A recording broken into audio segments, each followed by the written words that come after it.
Assalamualaikum warahmatullahi wabarakatuh.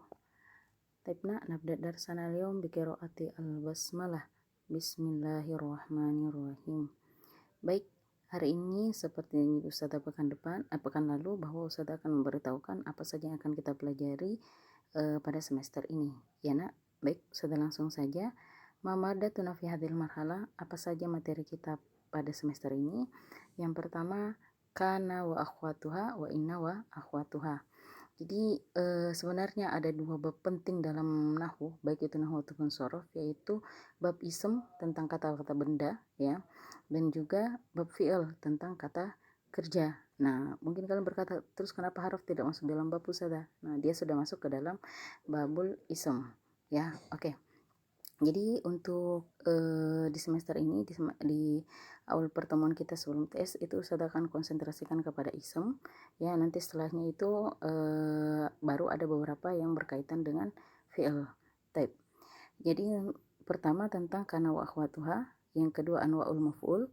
Sebenarnya semester lalu kita sudah mempelajari tentang maf'ulun bih, ya, tapi di sini akan Ustazah perjelas lagi bahwa maf'ul itu ada banyak, ada maf'ulun bih, ada maf'ul mutlak, ada maf'ul li ajli, ada maf'ulun ma'ah, dan maf'ulun fih. Itu semua berbeda. Nah, kemudian ada al-atof, ada taukid, al-badal, al-hal, al-munada itu panggilan, at-tamyiz itu yang membedakan, al-majrur bil idhofah tentang apa namanya? Majrurun bil idhofah, ya. Nanti kita jelaskan. Al-mabni wal mu'rab, apa yang tetap dan apa yang bisa berubah, ya, ism yang bisa berubah dan ism yang tetap. Ad-dhamir, dhamir ini kata ganti, ya. Kemudian ismul isyarah, kata tunjuk, ismul mausul, kata penghubung, ismul syarat, huruf-huruf yang menjadi syarat, kemudian ismul istifham, ya, kata-kata pertanyaan, madza, hal, ya kan. Nah, dan yang terakhir was. Jadi untuk pelajaran nahwu kita tidak ada UTS, ya nak, tidak ada ujian tengah semester karena dalam setiap pertemuan Ustazah sudah akan memberikan at-tadrib atau latihan. Oke, kita langsung saja. Di materi pertama kita itu yaitu tentang kana wa akhwatuha dan inna wa akhwatuha. Ya, kenapa Ustazah berikan langsung dua materi di sini? Karena mereka ini bisa dikatakan sebagai anawasih atau pelengkap mubtada wal khobar, atau sesuatu yang masuk ke dalam mubtada wal khobar yang mana kaidahnya itu hampir sama tapi beda. Nah, itu di sini lagi makanya, ya. Kana wa akhwatu kalau kita artikan dalam bahasa Indonesia artinya kana dan teman-temannya. Jadi kana itu mempunyai huruf-huruf, ya kan?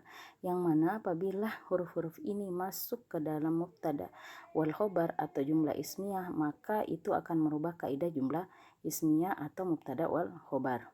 Nah, apa saja huruf-hurufnya? Apa saja teman-temannya kana? Ada kana, ada soro, ada asbaha, ada adha, ada amsa, ada dholla, ada bata. Nah, kana sampai bata itu semua sebenarnya adalah fi'lun yang mana cuma diambil fi'lun madinya, ya, sedangkan laisa itu bukan fi'il. Nah, kalau inna jadi kalau kana itu punya 8 teman, sedangkan inna akhwatuha cuma ada 6. Ada inna dan anna itu adalah harfu taukid yang artinya sesungguhnya, ya. Jadi harfu taukid itu dikatakan sebagai huruf yang sebagai penekanan, ya, atau mempertegas. Kemudian ka'anna harfu tasbih untuk menyamakan sesuatu. Ka'anna itu bagaikan, ka'annahunna baidun maknun, bidadari surga itu bagaikan telur yang terjaga dengan baik. Kemudian yang keempat walakinna harful istidrak, artinya walakinna itu yang artinya menapikan sesuatu atau istilahnya itu ya yang menyangkal gitu, ya. Kemudian laita dan ala itu ada harful tamanna atau haruf yang pengharapan. Tamanna itu artinya pengharapan. Nah, untuk contohnya akan kita jelaskan pada video yang kalian bisa download yang sudah kalian download di Syam Oke. Jadi ini cuma garis besarnya saja, ya. Nah, kaidahnya kalau kana itu turfa'ul ism atau turfa'ul mubtada. Turfa maksudnya itu menjadikan mubtada itu berharokat dhammah wa tansabul khobar, dan menjadikan khobarnya itu berharokat fathah. Jadi kalau cuma mubtada wal khobar saja kan semuanya ngikut ya. Kalau mubtadanya fathah doma maka khobarnya juga doma. Begitupun sebaliknya bila mansub fathah maka fathah juga khobarnya. Kalau kasroh juga khobarnya. Nah, tapi kalau kana masuk ke dalam mubtada wal khobar ya, seperti contohnya Muhammadun alimun, itu adalah mubtada wal khobar. Kalau kana masuk menjadi berubah, kana Muhammadun aliman. Apa yang berubah? Khobarnya. Nah, ini dia fungsinya kana ya. Nah, kebalikannya kalau inna tunsobul ism al awal. Nah, kalau tadi kana kan itu dia turfa, dia tetap harokatnya doma. Kalau inna yang masuk duluan maka harokatnya adalah fathah. Sedangkan khobarnya turfa al khobar, berubah menjadi tetap menjadi doma. Jadi kebalikannya kana dengan inna itu ya.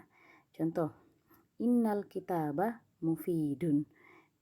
Isemnya yang menjadi fathah sedangkan khobarnya menjadi marfu. Kalau kana tadi isemnya marfu, khobarnya fathah atau mansub. Oke, bisa dipahami ya nak. Nanti untuk contoh masing-masing ini akan ada dijelaskan dalam video yang sudah kalian download.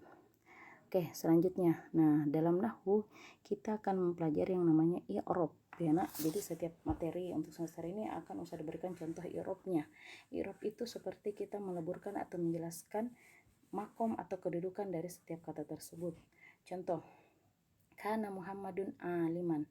Kana seperti yang sudah dijelaskan sebelumnya itu adalah fi'lun. Dia adalah fi'lun madhi yang mana dia mabniun. Mabniun itu artinya harokat akhirnya tidak berubah. Mabniun apa atas apa? Mabniun al-fathi, maksudnya harokat terakhirnya itu akan selalu fathah ya. Jadi harokat akhirnya itu akan selalu fathah ya. Dia tidak akan berubah, tidak menjadi kani, tidak menjadi kanu, makanya dikatakan mabniun atau tetap. Nah, Muhammadun itu ismu kana. Tadi kan sudah jelaskan di awal ya. Ismu kana itu marfuun. Nah, marfuunnya dengan apa? Dia berharokat, dia rofun dengan harokat dhammah. Nah, marfu kan selalu berharokat dhammah. Sedangkan aliman dia adalah khobarnya. Nah, khobar itu kan dia sebagai kedudukannya itu ya nak.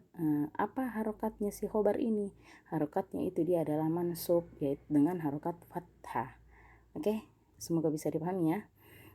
Kemudian kalau inna, inna itu ya, astagfirullah, mohon maaf ini ternyata terpotong. Inna itu harfu taukid mabniun alal fathi. Jadi kalau inna itu dia adalah harfun taukid seperti yang saya jelaskan yang tadi sebelumnya.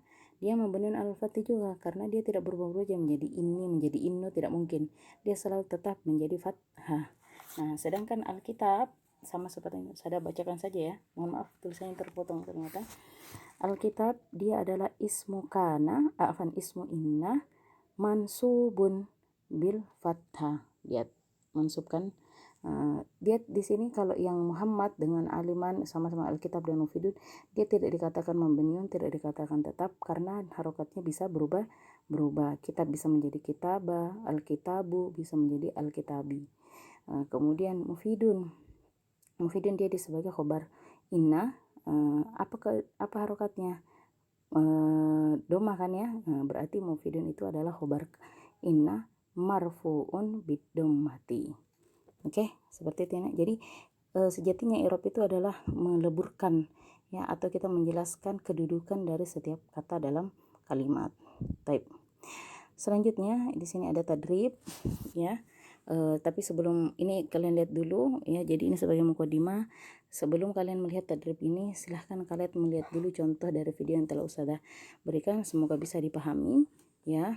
Nah, kalau cuma sekali nonton itu mungkin sepintas paham, tapi kemudian melihat yang lainnya kok bingung, jadi memang tetap harus diulang-ulang. Setelah itu nanti di akhir silahkan mengerjakan, setelah melihat video tersebut silahkan mengerjakan tugas ini, mudah sekali insyaallah ya. Kita lihat atmim al-jumal al-atiyah sumat bit awakhir kalimatiha bisyaklin. Jadi sempurnakanlah kalimat-kalimat di bawah ini, kemudian berikan harokat ya pada setiap akhir katanya dengan syakal, dengan dobet yang jelas. Contoh 1, kanal mudarris ya, saya tidak kasih di sini harokatnya apa. Lihat apa kalau isimnya kana itu dia harokat fathah atau dhammah. Nah, itu kalian kasih tanda. Kemudian ditambahkan kanal mudarris. Kenapa guru ini titik-titik. Ya, begitu selanjutnya. Jadi kalian isi titik-titik ini ya kan, sesuai dengan apa yang Ustazah sengaja tidak artikan supaya kalian mencari sendiri. Kalau Ustazah artikan kalian sudah tahu jawabannya. Oke, ya bisa dipahami ya nak. Ada 10. Kemudian Arif Mayati ini buat bentuknya seperti ini. Ini namanya i'rab. Oke. Ya. Bisa dipahami. Saya kira mungkin cukup sekian. Nanti tugas ini silahkan kalian tulis lalu PDF-kan dan kirim ke Syam. Oke. Paling lambat besok ya, hari Selasa jam 10 malam. Oke nak, saya kira cukup sekian. Syukron, ma'ana jafiqulil umur. Silahkan ditonton videonya, dipahami. Bila ada pertanyaan, silahkan diajukan lewat chat WA. Nah, Assalamualaikum warahmatullahi wabarakatuh.